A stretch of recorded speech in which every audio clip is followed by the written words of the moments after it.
Club বিশ্বকাপে group পর্বের প্রথম ম্যাচে মিশরীয় ক্লাব আল আহলির সঙ্গে ড্র করে কিছুটা ব্যাকফুটে চলে যায় আর্জেন্টাইন সুপারস্টার লিওনেল মেসির ক্লাব ইন্টার মায়ামি। যদিও এই গ্রুপের দ্বিতীয় ম্যাচে পর্তুগিজ ক্লাব পোর্তোকে হারিয়ে প্রতিযোগিতায় টিকে থাকার রসদ পায় পিঙ্ক কালারের জার্সিধারীরা। এর মধ্য দিয়ে যুক্তরাষ্ট্রের মেজর লিগ সকার MLS-এর কোনো ক্লাব প্রথমবারের মতো আন্তর্জাতিক প্রতিযোগিতায় ইউরোপীয় ক্লাবকে হারানোর গৌরব অর্জন করেন তারা। একই সঙ্গে ক্লাব বিশ্বকাপের শেষ 16 বা নকআউট পর্বে খেলার সম্ভাবনা জোরালো হয় ইন্টার মায়ামির। 24 জুন বাংলাদেশ সময় সকাল 7টায় লিওনেল মেসিরা মুখোমুখি হবেন ব্রাজিলিয়ান ক্লাব পালমেইরাসের। আজকের প্রতিবেদনে তুলে ধরব ইন্টার মায়ামির জয় পরাজয়ের প্রেডিকশন, নকআউটে যেতে তাদের সমীকরণ এবং নকআউটে কোয়ালিফাই করতে না পারলেও কত টাকা পাবে ক্লাবটি। বিস্তারিত জানতে আমার সঙ্গেই থাকুন। 32 দলের অংশগ্রহণে অনুষ্ঠিত ফিফার এই টুর্নামেন্টে 8টি গ্রুপে ভাগ হয়ে প্রতিটি গ্রুপে 4টি করে দল প্রতিদ্বন্দ্বিতা করছে। প্রতিটি দল 3টি করে ম্যাচ খেলবে আর গ্রুপের শীর্ষ 2 দল পাবে নকআউট পর্বের টিকিট। 2 ম্যাচে 1 জয় ও 1 ড্রয়ে 4 পয়েন্ট নিয়ে গ্রুপ এর দ্বিতীয় অবস্থানে রয়েছে মেসি সুয়ারেজদের ক্লাব ইন্টার মায়ামি। আর সমান পয়েন্ট নিয়ে গোল ব্যবধানে এগিয়ে টেবিলের শীর্ষে রয়েছে ব্রাজিলিয়ান ক্লাব পালমেইরাস। ফুটবল ডাটাবেজ.com-এর তথ্য অনুযায়ী ওয়ার্ল্ড ক্লাব র্যাঙ্কিংয়ে পালমেইরাসের অবস্থান 24, যেখানে মেসিদের ইন্টার মায়ামি রয়েছে তালিকার 535 নম্বরে। অতএব এতটুকু অনুমান করা যায় শক্তির দিক থেকে ব্রাজিলিয়ান ক্লাবটির থেকে বেশ পিছিয়ে ইন্টার মায়ামি। তবে শক্তির বিচার যাই হোক, পর্তুগিজ ক্লাব পোর্তোকে হারিয়ে বেশ ফুরফুরে মেজাজে রয়েছেন মেসি বুস্কেটরা। তাই 24 জুনের ম্যাচ নিয়ে তাঁরা নিশ্চয়ই ছেড়ে কথা বলবেন না পালমেইরাসকে। শুরুতেই দেখে আসি নকআউটে যেতে গ্রুপ এর হিসেব নিকেশটা। টেবিলের দ্বিতীয় অবস্থানে থাকা মায়ামির সামনে সহজ সমীকরণটা হচ্ছে পালমেইরাসের বিপক্ষে জয় অথবা ড্র। ম্যাচে এ দুটির যে কোনো একটি ফল আসলেই মেসিরা চলে যাবেন শেষ 16 অর্থাৎ নকআউট পর্বে। এখানে ইন্টার মায়ামি যদি জয় পায় তাহলে 7 পয়েন্ট নিয়ে তারা হবে গ্রুপ চ্যাম্পিয়ন, আর ড্র হলে গ্রুপ রানার আপ হয়ে 5 পয়েন্ট নিয়ে নকআউটে যাবে দলটি। একই সমীকরণ পালমেইরাসের জন্য।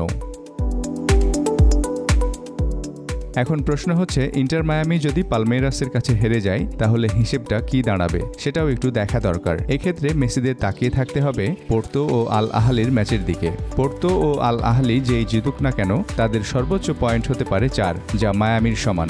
এক্ষেত্রেও মেসিদের নকআউটে যাওয়ার সুযোগ রয়েছে, কারণ পোর্তোর বিপক্ষে জয় রয়েছে তাদের। এখানে পয়েন্ট সমান হলেও inter Miami head to head জয়ে এগিয়ে থাকার অ্যাডভান্টেজ পাবে, আর আল আহলির সঙ্গে গোল ব্যবধানে এগিয়ে থাকার সুযোগও রয়েছে। তবে আল আহলি আহামরি গোল ব্যবধানে পোর্তোকে হারালে সমীকরণটা কিছুটা হেরফের হতে পারে, তবে মিশরীয় ক্লাবটির সেই সম্ভাবনা খুবই ক্ষীণ।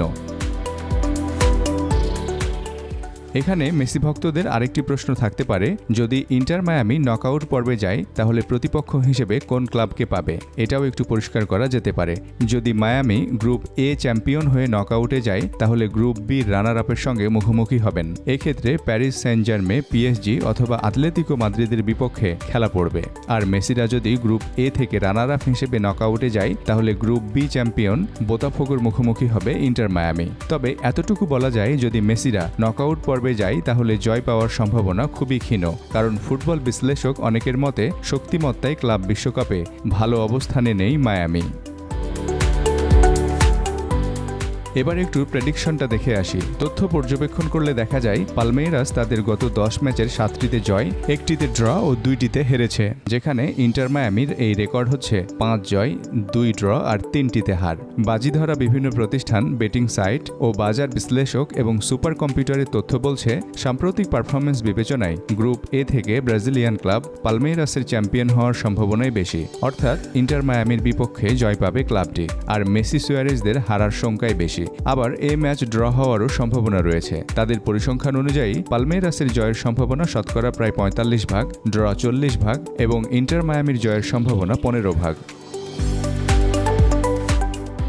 পোর্তো ও আল আহলির ম্যাচে অতিমানবীয় ও নাটকীয় ফল হলে বাদ পড়তেও পারেন মেসিরা। এখন প্রশ্ন হচ্ছে, ফিফার এত বড় বৈশ্বিক এই টুর্নামেন্টের নকআউট পর্বে যেতে শুধু ইন্টার মায়ামি নয়, যেসব ক্লাব বাদ পড়বে তারা কি কোনো আর্থিক সুবিধা পাবেন? উত্তরটা হচ্ছে অবশ্যই পাবে, কারণ ফুটবলের এই প্রতিযোগিতার প্রতিটি স্তরে টাকা আর টাকা। ক্লাব ওয়ার্ল্ড কাপের জন্য ফিফার ঘোষিত প্রাইজ মানি বাবদ মোট বরাদ্দ $1 বিলিয়ন, টাকার অঙ্কে প্রায় 12,200 কোটি। এর মধ্যে ক্লাব বিশ্বকাপে অংশ নেয়ার পুরস্কার হিসেবে 32টি দলকে দেয়া হবে 6,353 কোটি টাকা। তবে এ টাকা প্রতিটি ক্লাবকে তাদের র্যাঙ্কিং ও মার্কেট ভ্যালু অনুযায়ী ভাগ করে দেয়া হবে।